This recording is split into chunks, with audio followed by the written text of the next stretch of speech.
Hi there, and thanks for joining us for episode 3 of the Chelmsford Property Show. I'm Matt Baldock. I'm Neil Baldock. And we're the owners of Charles David Casson Estate Agents based on Broomfield Road in Chelmsford.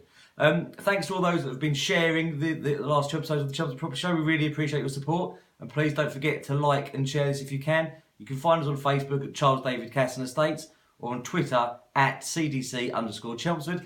And if you want to tweet us any questions, please use the hashtag Chelmsford Property Show, and we'll be delighted to answer any of your questions in forthcoming episodes. Now, we're a couple of days away from Christmas. Hopefully you've all done your shopping. I don't think me and Neil have actually started yet, so there's still that to do. But what many of you may or may not know is that actually Neil, for a while, was actually a policeman. He took a short break from a state agency and was a policeman for a number of years, and actually specialising in dealing with neighbourhood issues and disputes, including burglaries, I believe. That's right, yeah. So I think today Neil's going to share with us just some tips on how to stay safe over Christmas. Yeah, so basically it's quite a well-known fact over the Christmas period that there is a spike in burglaries, and just want to give you some tips to hopefully reduce the likelihood of that happening to you and just keep everybody safe at Christmas. So one of the first things you can do is just have a think about what you've got on display. How easy is it to look through your window? Have you got your Christmas tree right in the window with loads of presents underneath it? That's the kind of stuff burglars will be looking at. Also consider what you're posting on social media in terms of all your presents and pictures of these new wonderful things that you've bought, and then equally after Christmas what you've received. And just really, if you've got blinds, have them shut when you're out, things like that. Just make sure nobody's looking in thinking, I'd like to take those presents for myself.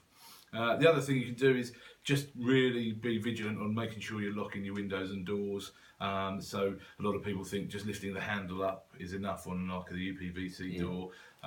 That's a real common one, but actually you need to turn the key as well. So make sure you're lifting the handle up and turning the key. That puts the 5 levers into place and really makes that door a lot more secure. And just make sure all your windows are nice and secure as well. And thirdly, the other thing I recommend is a lot of people, if you're going away at Christmas or you're out visiting family, if your house is the only one stood in darkness, we know it gets dark very early on, sort of 4 o'clock at this time of year. Just need to make sure you leave some lights on, maybe use some timer switches so your lights come on off at different times, and perhaps have them coming on at different points in the house, some upstairs, some downstairs. Just make your house look like there is somebody in, or there'll be somebody coming home and coming and going.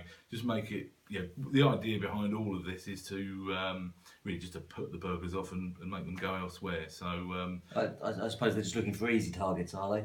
They are looking for easy targets, yeah. I mean, burglars don't want conflict. They don't want to come into contact with people. So if your house looks like there's not a lot to take from it, they can't get an easy win on looking what you've got, and it's all nice and secure, and maybe looks like there is somebody there, then the likelihood is they'll probably move on down the road. Okay, fantastic. So obviously we're hoping nobody encounters any of those issues over Christmas, but just some handy tips there. Just it always pays just to put that little bit of caution and be safe. The lifting up of the handle, the double locking especially, and I think it's amazing how many people think the door's locked just from lifting the handle. So that is a big one. So some useful tips there. So that's it for episode 3 of the Chelmsford Property Show. We hope you all have a Merry Christmas. I turned into Jonathan Ross then. We'll be posting next week as well. We won't stop over Christmas. We'll keep going. So please send us any questions you've got. As I say, on Twitter, use the hashtag Chelmsford Property Show, and that's at CDC_Chelmsford, or find us on Facebook on Charles David Casson Estate Agents. And if you could give it a like and give it a share, we'd really appreciate that. Thank you. What we're going to do.